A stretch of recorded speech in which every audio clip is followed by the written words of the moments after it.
Now, just to, I guess, add a little bit more and then I'll shut up. On the climate change in the poor, I just wanted to hit just a few statistics to make sure this is what really got our attention at World Vision. The most recent one is, I don't know if you're aware of this, if you've noticed, but the level of emergencies from natural disasters has increased exponentially over the last 5 or 6 years, really the last decade. Back in the late 90s, I think we averaged about 20 a year. And this year, we're going to be pushing close to, it looks like 100 to 120. Now, these are all not natural disasters, but I'm just talking about this. So that number is going up. But then, this is the one that caught our attention. The United States, or the United Nations rather, estimates that 14 out of the 15 appeals for emergency aid in 2010 were due to climate change.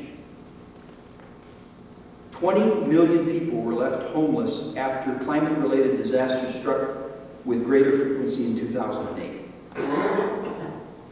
And you've all, I suspect most of you have seen some of the concern about some land masses just disappearing. Some of these islands that are living really just, they have a very slim margin, and with the change we're seeing in water levels.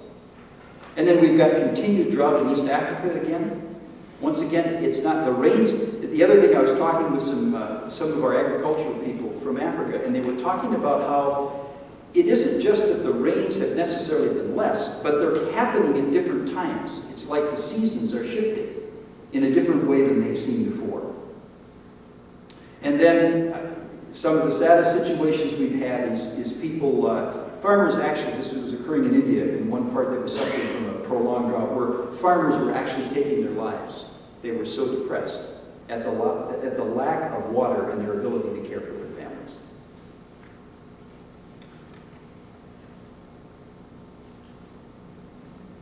A few months ago, one of our staff in World Vision Uganda noticed that there was an increasing number of street children from the northeastern part of the country.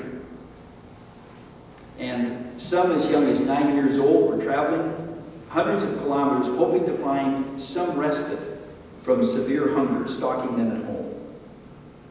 Increased desertification, and scorched lack of rain for 4 years.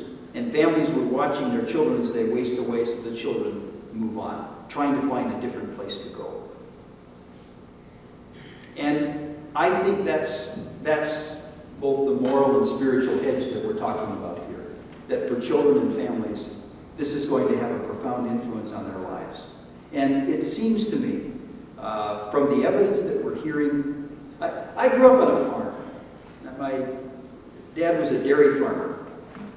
And I was thinking about this. I remember, this is quite a while ago, but I remember what you did when you were dealing with a problem, say with your animals, or even a crop. There was a growing sense of the science and the understanding and sophistication that was coming in, that was to help us there. But then also there was kind of a common sense voice as well. And as a farmer, you always kind of wanted to make sure that you kind of covered both your bases because your livelihood, depended upon this. And I think that's some of the same kind of attitude we have to bring to this issue as well. We have to listen to the science. I think the science is extremely compelling, or at least it's certainly the best answers we've got so far. And yet there's always going to be a contrarian voice. And I think somehow in the dialogue we still have to make room for that contrarian voice. But it doesn't mean that the science shouldn't take the right precedence that it's supposed to. We have to listen to it seriously. And yet we have to listen to the contrarian voices as well. I think that's just part of being a community. Pope Benedict says, "Only if I serve my neighbor can my eyes be opened to what God does for me and how much He loves me." It seems to be another thought on this, and the connection, the moral and spiritual connections with what we're talking about. So, what do we do? Well, since I'm speaking to, I think, a primarily religious audience, what I was going to suggest to you, I think in terms of what we do, it's kind of like tithing. All right? Now, depending, churches have different views on this. My view is, if you haven't tithed before, give 10%, right? You have to start somewhere. Some people say you got to go the whole hog. You know, you got to do 10% right off the bat. I have respect for that. Other people say, I'm in an Anglican church, so we're a little softer there, you know what I mean? So we say you got to start at 1%, but you got to have a goal. And I think that's some of what we're talking about here. And I don't, I'm not jumping ahead here, on this issue, but on this question, because it seems to me that's the message that we want to bring out of this, is that everybody can do something, and we have to decide in our own minds, in our own hearts, in our own understanding, how are we going to do this? I was reading someone, and they were saying, if we simply cut our levels of emission by 10% or 20%, that would be an extraordinary thing compared to where we are now. Doesn't mean we'll stop there, but that's where we can start. In World Vision, we've been trying to do some simple things, you know, like get rid of the plastic in our cutlery, we put a thing on our printers now, you actually have to make it print. You know, you can't, it doesn't just print it, you have to think about it. It's cut back on our paper usage. Trying to do more electronic meetings so we're not flying as much. I mean, this is the kind of stuff it gets into if we're serious about this.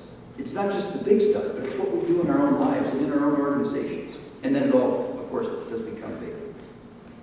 Well, last thought, this is a quote from Jim Wallace. Some of you have probably heard of him. He's the fellow that leads Sojourners. He's a gifted writer. He says this, I think it's a pretty good summary. He says, the failure of Christians to live up to the God-given mandate to serve and preserve the earth and be good stewards of the resources God has given us means an additional failure to live out God's mandate to care for the poor. We cannot claim to care for the poor while we turn our backs on our role in the destruction of the most basic resources our neighbors need for survival. Love for your neighbor and love for the planet on which your neighbor lives cannot be separated. God help us. Thank you.